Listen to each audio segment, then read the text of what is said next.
tulong panghanap buhay sa ating disadvantaged or displaced workers. Bigyan nyo nga po kami ng detalye, Sec Benny. Ilan na po ang natulungan ng programa at ilan po ang target beneficiaries this year ng TUPAD?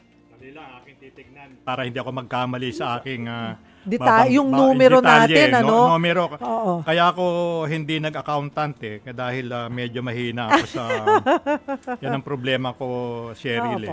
So, pero ano po ba din mula itong taong TUPAD? Opo, go ahead. Okay.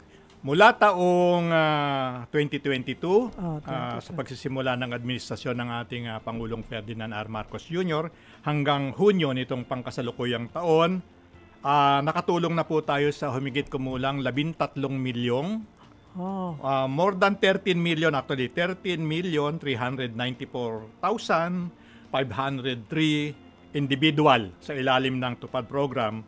At ang kabuong halaga na naiukol po sa pagtulong dito sa nabanggit ko na bilang ng mga benepisyaryo ay 70 billion, 292 million, 219,000 pesos po. So medyo malaki po ang sa taong ito, sa pangkasalukuyan, ang amin pong tinatarget batay po dun sa budget na ipagkakalob sa amin ay 1.7 million o close to 1.8 million.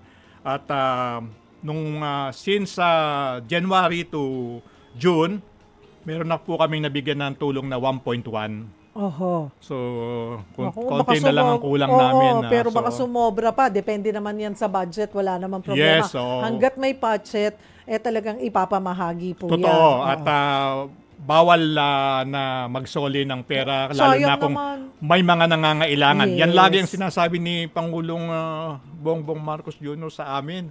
Ang naipagkaloob na pondo, iayos ang pagkakaloob ng serbisyo. Tiyakin na doon sa mga nangangailangan na ibibigay. No? Although ang ating Pangulo, mas gusto niya rin makita yung sustainable na pagtulong. No? Hindi yung parang dole out lang. Pero ano ba yung TUPAD? Ano nga po ba yung TUPAD programs? Ano po yung mga qualification, requirements po, proseso ng application? Sino? Ang TUPAD ay temporary employment na may sweldo. Minimum wage sa umiiral na rehiyon. No? So, siyempre ang una-unang qualified dyan, yung mga disadvantaged na sektor ng ating lipunan, kasama na rin yung mga nawalan ng trabaho, no? At yung mga nagkakaroon ng pangangailangan, lalo na kung nagkaroon ng calamities, no? Tatandaan mo, Cheryl. Naku, ayan na, papasok na tayo ng tag-ulan. Sana, wag naman. Ito naman, wag kasi naman alam po. mo, last year, sampung medyo mapaminsalang weather disturbances ang pumasok sa atin na nangailangan ng intervention, pagtulong, no? Para medyo mabigyan natin sila ng pagkakataon na ma-bridge yung kanilang pangangailangan, no? So, yung mga magkwa-qualify diyan, yun nga, ang kategorya vulnerable, disadvantaged. Pwedeng pumasok din diyan yung atin pong mga manggagawa na nawalan ng hanap buhay, mga magsasaka, mangingisda. Tinutulungan po natin kasi nagaganap yan o nangyayari dahil ang DOLE meron siyang tinatawag na convergence program sa iba-ibang mga departamento. Okay. Nabanggit mo kanina yung Department of Education. Yes. Meron kaming kalalagda lamang na MOA. Opo. May kinalaman dun sa programa ng DepEd na yung Academic Recovery and Accessible Learning Program or ARAL. Yung ARAL. Kasi concern ng ating Pangulo dun sa kaalaman ng ating mga mag-aaral dahil sa kanyang pananaw, kaya natin sila ginagabayan sa kanilang pag-aaral para na sa garon magkaroon ng mas magandang kinabukasan. At yun ay bahagi ng bisyon ng ating Pangulo kaugnay ng Bagong Pilipinas. So, yan, yung mga pwedeng mag-qualify sa ating TUPAD program. Dati, Cheryl, alam mo, lagi nilang ina-associate ang TUPAD sa pagwawalis Oo. Hindi na po yan ang Iba na. Hindi na po ganyan. Meron pa ring bahagi kasi cleanliness eh. Pero marami ng ibang pwedeng gawing trabaho o hindi na ibibigay na trabaho. Pagtatanim, paglilinis ng mga kanal esteros, partner namin ng MMDA. Opo. No? At yung paglilinis ng mga pagsasaayos ng mga eskwelahan. Brigada Eskwela ang tawag nila dyan. Katulong kami dyan. Doon sa pagbibigay ng tulong ng ating DSWD, may kinalaman sa relief goods. Tumutulong ang mga tupad beneficiaries, Cheryl, sa pagre-repack. No? Kasi yung nabanggit ko kanina na 10 halos sunod-sunod, no? Na bagyo. 3 yung talaga magkakasunod.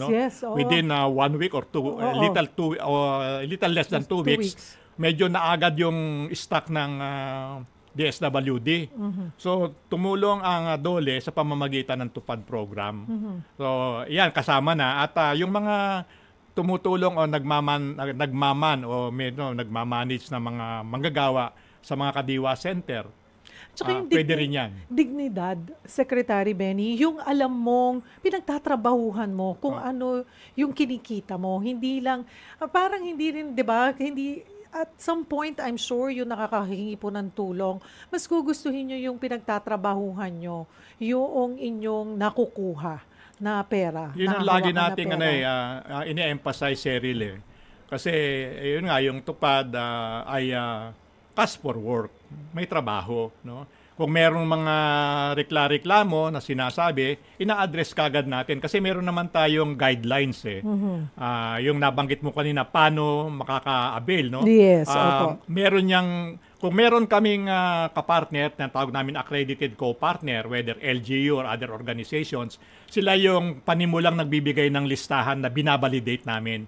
Pinoprofile namin yan. Dapat pumasok siya doon sa eligibility requirement ng programa. Kung direct administration, kami mismo ang titingin. No? So, dalawang mode ng aming pag-iimplementad. Direct administration na mas gusto namin kasi yung control, yung management, medyo kami ang talagang mayroong responsibilidad. No? Pero marami naman kaming mga kapartner, accredited co-partner, na maayos ang pag-iimplementa kasi lagi naming ipinapaalala sa kanila na kayo ay pwedeng mawala sa listahan ng tutulungan ng DOLE kung hindi nyo isasaayos o itatama ang implementasyon.